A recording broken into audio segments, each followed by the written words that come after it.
Damai sejahtera dari Allah Bapa itu yang melampaui segala akal dan pikiranmu dalam Kristus Yesus Tuhan kita. Amin. Umat yang dikasihi di dalam nama Yesus Kristus, firman Tuhan buat kita tertulis dalam 1 Yohanes 2 ayat 24. Dan kamu apa yang telah kamu dengar dari mulanya, ia harus tetap tinggal di dalam kamu.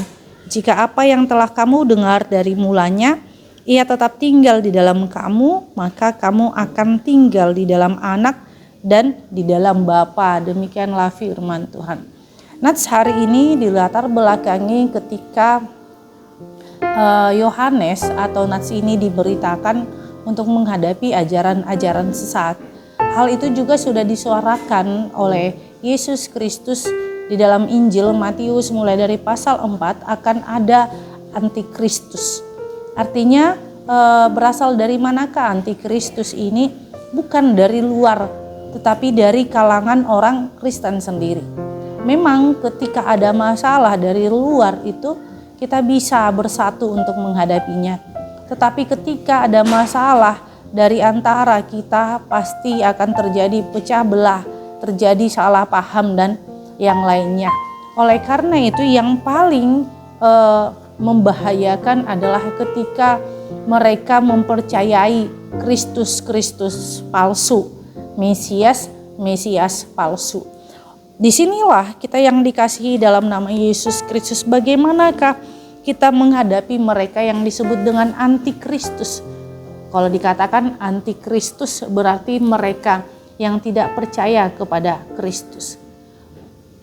Firman Tuhan mau katakan kepada kita, jalan satu-satunya adalah ketika kita bertahan di dalam ajaran kekristenan kita.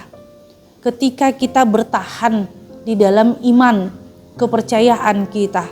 Karena apa? Karena memang mereka yang disebut antikristus itu adalah mereka yang menyangkal Yesus.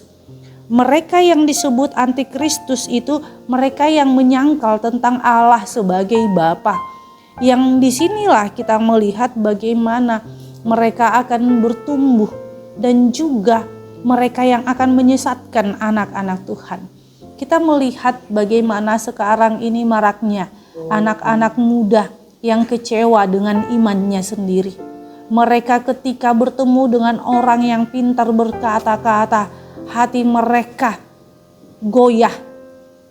Disinilah bagaimana lahir pemahaman yang baru, pemahaman yang benar-benar tentang Kristus itu sendiri. Ketika dia di dalam konsep keselamatannya, dia menjadi pencipta di dalam kealahannya, dia menyelamatkan karena kasih manusia dan menyertai manusia sampai saat ini.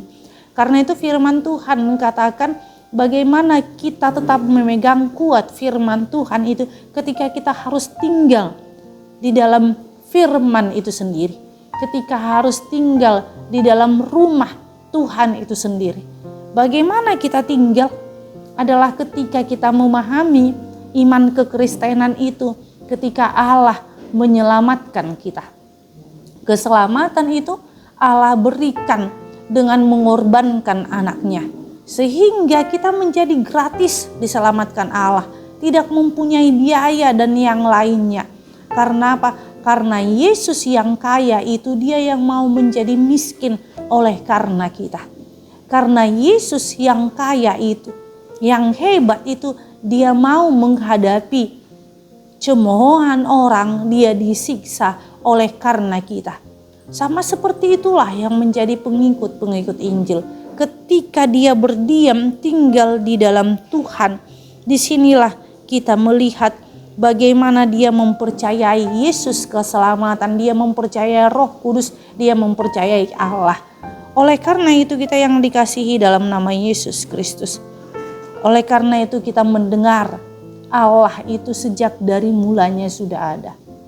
Karena itu ketika kita kecewa dengan iman kekristenan, ketika kita kecewa dengan persekutuan kita, jangan pernah lari mencari persekutuan yang lain. Tetapi berusahalah, mari sama-sama memperbaiki persekutuan itu. Mari sama-sama membenahi diri. Karena apa? Disitulah kita semakin diperbaharui, semakin bertumbuh di dalam iman kekristenan kita, dan kita pun menjadi berbuah yang manis, bukan yang asam. Ketika kita tinggal di dalam Tuhan, kita dibersihkan di dalam baptisan.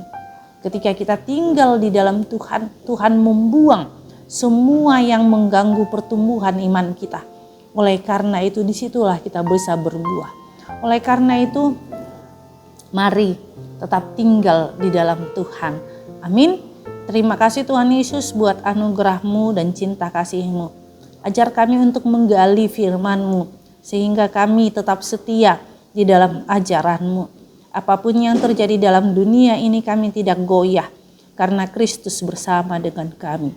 Inilah doa kami, dalam nama Yesus kami berdoa padamu. Amin.